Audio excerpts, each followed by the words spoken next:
was nothing like that. It took away such a lot of trouble. Yeah. And it's only later now that I realised that the things that I wasn't settled with in my, we'll say, growing up years that were troubling were actually prohibited in Islam. So the fact that it was then just taken away, Yes.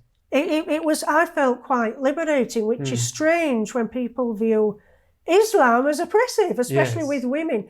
What was acceptable in society and community didn't really sit with what I was thinking. I was like projection of your life. You saw people at different ages. Yeah. And as I got older and tried to fit in and do what they were doing, it just got worse and worse. I got more unhappier and really quite despondent with life. And I do remember thinking at the age of about 21, thinking there must be something else out there, a different way of life, but I don't know what it is. But there's something there, that like a safety net, some cosmic thing. But yes, I definitely feel protected now than what I did before.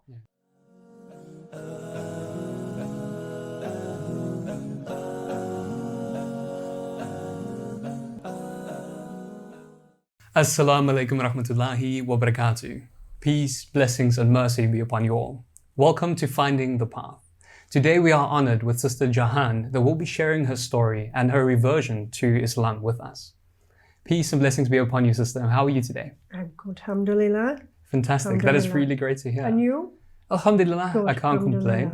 And I'm very grateful to be able to share this journey with you today and to be able to speak with you regarding your path to Islam. It's a pleasure being here. Inshallah. So let's start things off. I would like to know, prior to Islam, what is the faith that you were growing up in, and how was your belief prior to embracing this path? Right. I grew up Church of England, not very involved in the church up until about being 12 years old. I did go to Sunday school, which was what you did in the area. All the kids went to the local church. Yeah. But since being about 12, you get interested in other things, friends, and then life just carries on, and unfortunately the church got kind of left behind. Okay. I'm from a small town in Yorkshire, and that's just how culture went. Yeah. Probably still the same, unfortunately. And your family members, for instance, your father and your mother, were they practicing Christians? Or? For some time, but not very much. We used to go to, like Palm Sunday, Mothering Sunday, maybe Christmas on a Sunday, but not very much, not like every week. Yes. We were there. And as I got older, as my brother got older, it tended to be less and less and less. I think as children, they were perhaps more motivated, but then it just tapered off then. Yeah. Yeah, I'd say after being about 12 years oldish. Yeah, and how do you find, for instance, like the values in your house during that time? Were they still like kind of, Christian bound? I didn't do very much, like kind of work on finding out like what is a very Christian morals guidance. It was just mainly stories. Yes. I always felt Christianity was more of story based. Parables, feeding of the 5,000, works of Jesus, which were all nice and fluffy, It was all cool, nice. But it always felt that there was, that's what you did on a Sunday, and then you carried on with your life. It didn't seem to go together. It was listen to a nice story, 9 o'clock on a Sunday morning, and then carry on with life. It didn't carry on with anything else, unfortunately. Yeah. I mean, they did teach, how to be a good person, a decent person, good manners, character, which was nice.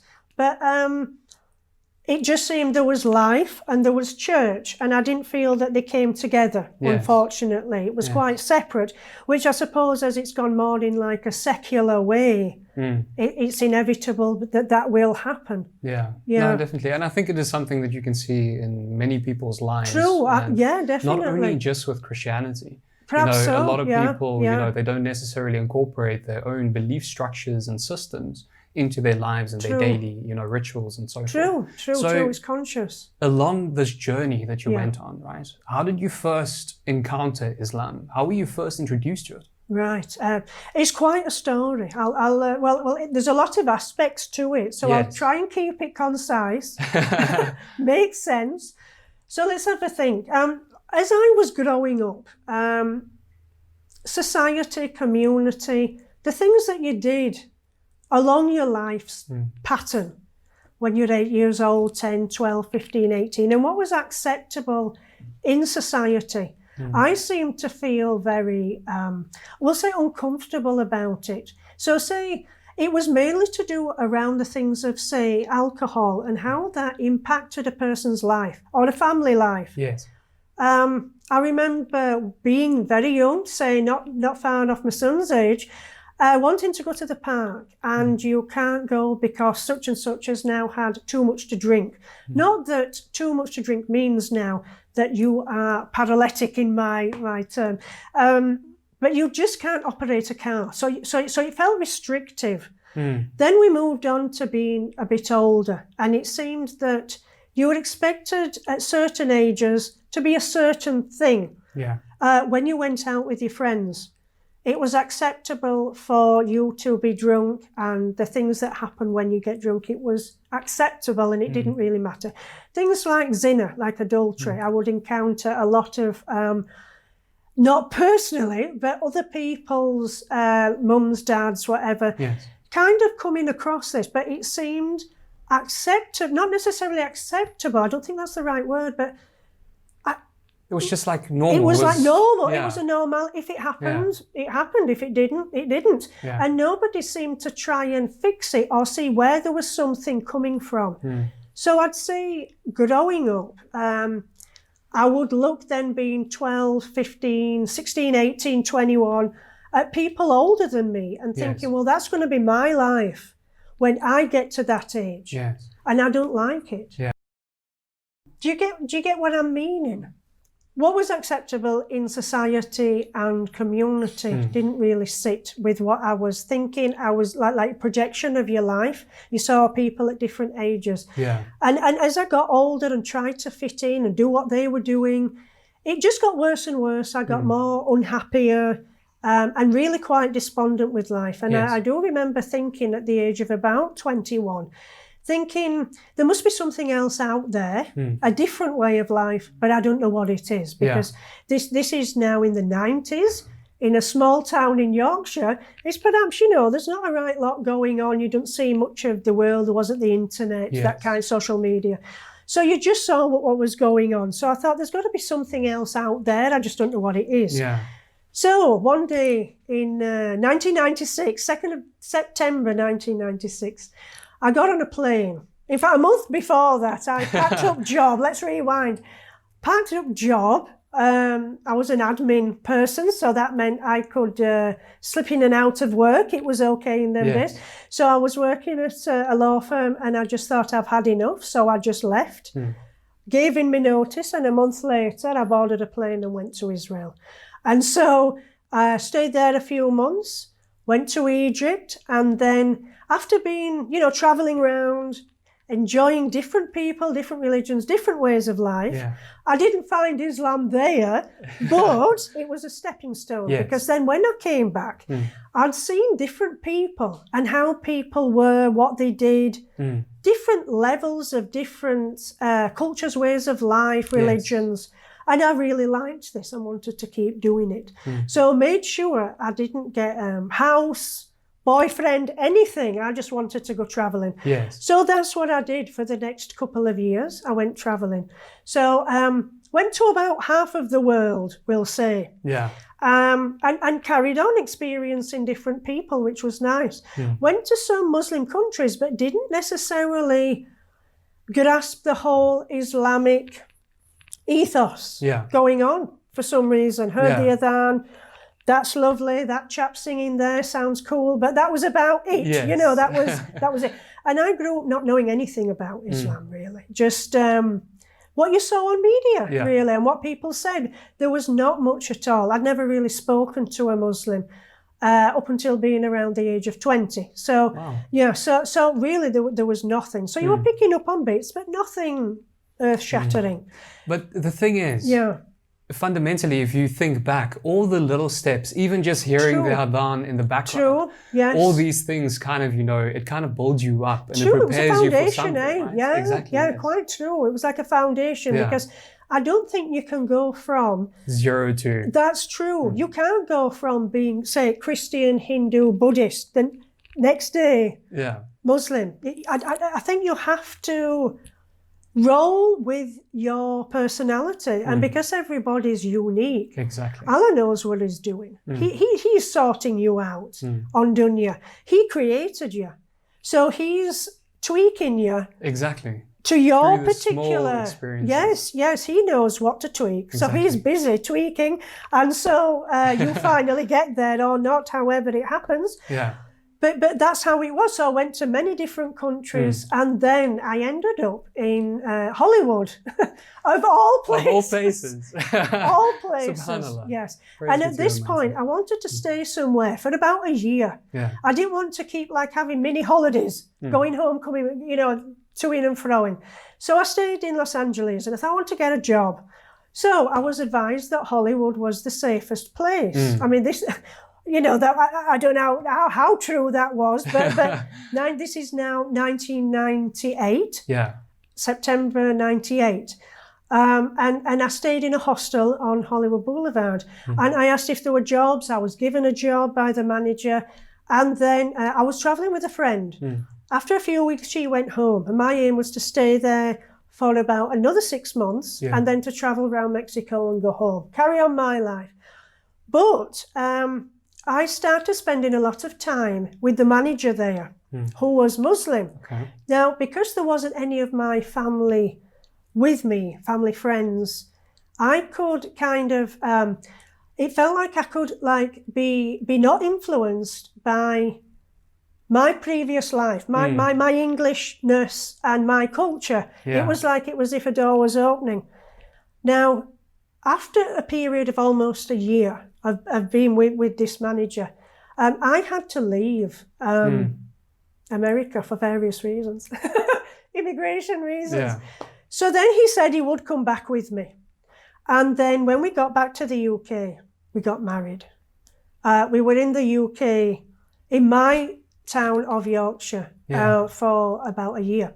Then we went to London for 4 years, and then we came here. We've been here for 16 years, alhamdulillah. Wow. Yeah. But I think what it was is, because it's called Ismail, by the way, we could call him the manager. It's like it's some far-out person. Now, at the time, I don't know if he's going to thank me for saying this, but he was reading Juma and doing Ramadan. That's what I learned there, and that's what I observed. So he wasn't doing a great deal of Islam, practicing. But I think it was the difference, we'll say more the character of, say, we took away the drinking for a start. So it felt like you were extremely liberated, because then you could go anywhere, because alcohol wasn't dictating, oh, I'm sorry, I can't go there because I can't drive. Yeah. Oh, sorry, now I've spent all the rent money on going out with my friends. So sorry, there's no money left. There was nothing like that. It took away such a lot of trouble. Yeah. And it's only later now that I realised that the things that I wasn't settled with in my, we'll say, growing up years that were troubling were actually prohibited in Islam. So the fact that it was then just taken away, it was, I felt, quite liberating, which is strange when people view Islam as oppressive, especially with women. I felt it quite liberating just through his character. And he wasn't even doing like the, we'll say, the fundamentals or the 5 times a day beard, kulta, or whatever, the things that a man should be, we'll say, doing.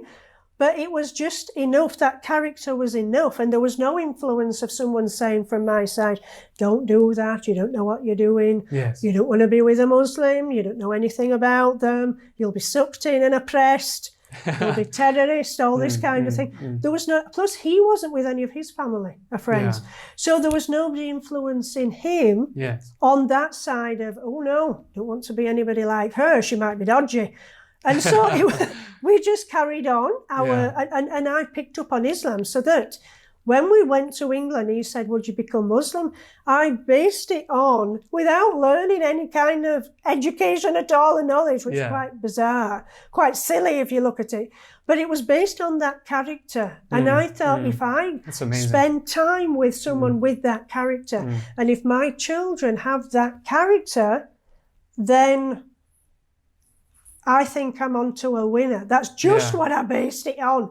And then after taking the Shahada, I still didn't do anything, we'll say, Islamic. I didn't fast, I didn't wear a scarf. I just did, all I did was, and I remember when hubby said, you must learn about Islam, you know, you must learn something. I said, well, I don't drink anymore and I don't eat bacon sandwiches. I'm Muslim. What more do you want? You know, I thought that was it, you know, that was the extent of it. So I didn't do very much. I just carried on back in England now, in London, just kind of little me carrying on, but not drinking alcohol, not eating pork, thought I was Muslim. But then we moved here. And someone recommended that I go to Discover Islam in Lansdowne. And so that's where my education started, Islamic education. And it was strange. It went from doing nothing for 6 years to like turbo. We were in a Bugatti. We were on our way. You know, that Islamic identity was like supercharged. And it just created, the more I sat in the class, the more I learned. And alhamdulillah, Allah sent me some wonderful sisters to teach me. And they weren't very kind of heavy, full on, like, you must be doing this, you can't do this, haram police and all that. They were just very kind, comfortable, easygoing, nurturing, loving kind of sisters. And I spent time in a knowledge situation and in a social setting, in many different settings with their family, friends. And I just built up subconsciously over a year. I think it was probably something like 2008.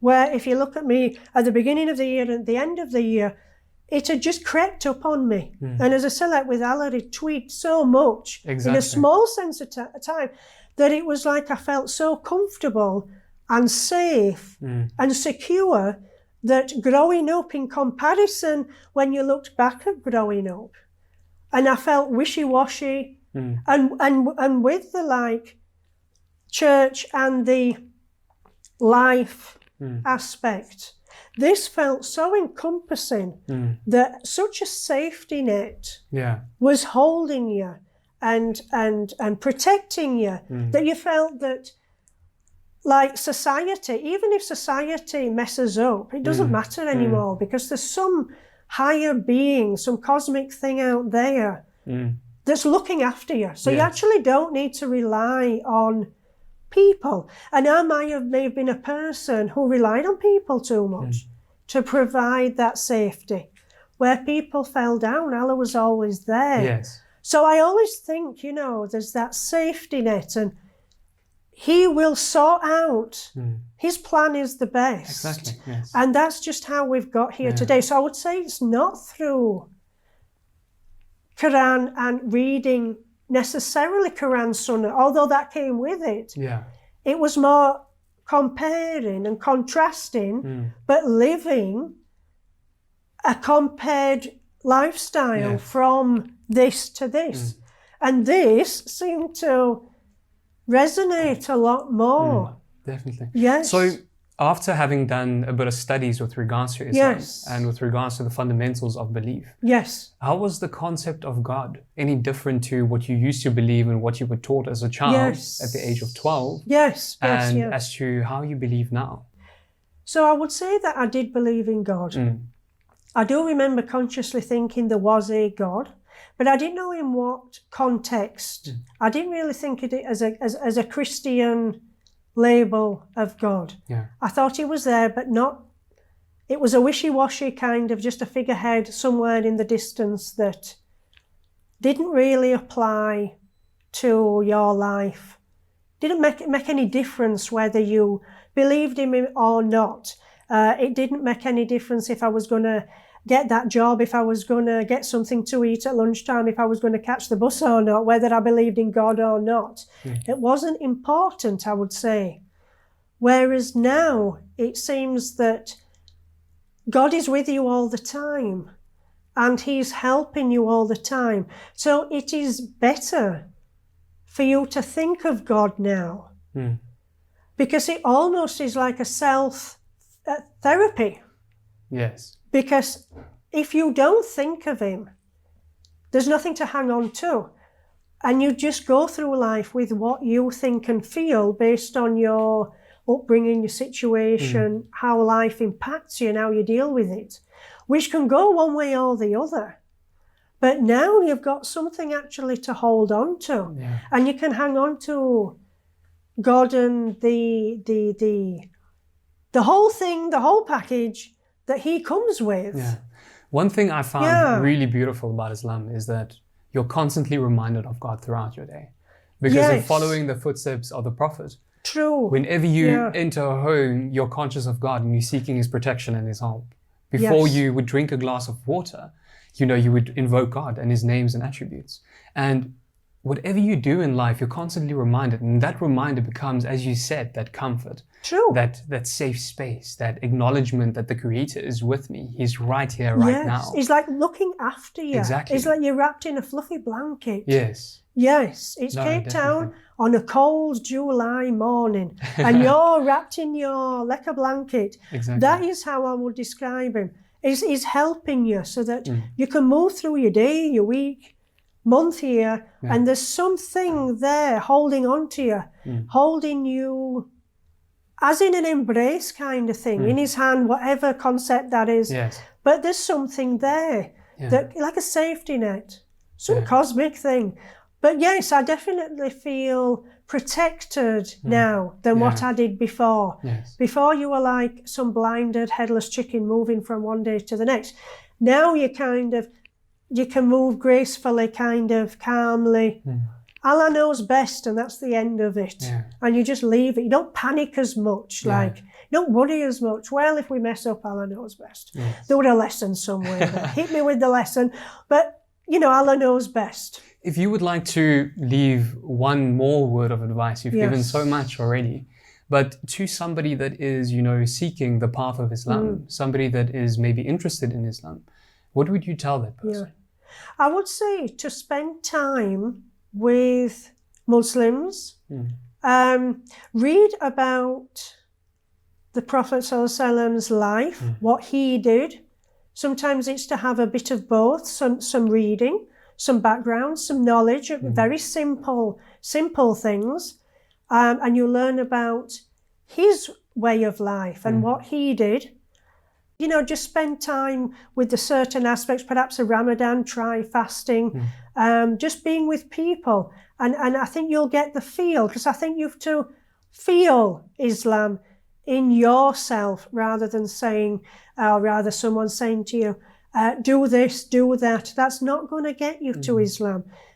You feeling it and having that fluffiness inside is what's going to bring you to Islam. Yes. Rather than the do's and the don'ts and read this and that. You read what you want to do, do what you want to do, and Allah will guide you. Allah will guide you there. Yes, no, alhamdulillah. In the end. Dear Sister Jahaan, I just want to thank you so much for joining us on this platform today, and also for opening up and for sharing your story. I think that the way in which you related, from where you came from, and being so driven with a secular society, not really ingrained within religion, and then, going upon this journey all over the world to find Islam in Hollywood, alhamdulillah. It's amazing, We need to praise the Creator for, the way in which he builds us up into whom he wants us to be. So shukran so much once again, for joining us. And may the Almighty Creator bless you and evermore guide all of us upon a journey. Ameen. It's been a pleasure. Shukran. Thank you. To the viewers, I just want to say thank you so much for tuning in today. May the Almighty Creator bless you, may he guide you, and then may evermore guide us upon the path that is most pleasing to him. Jazakallah khair.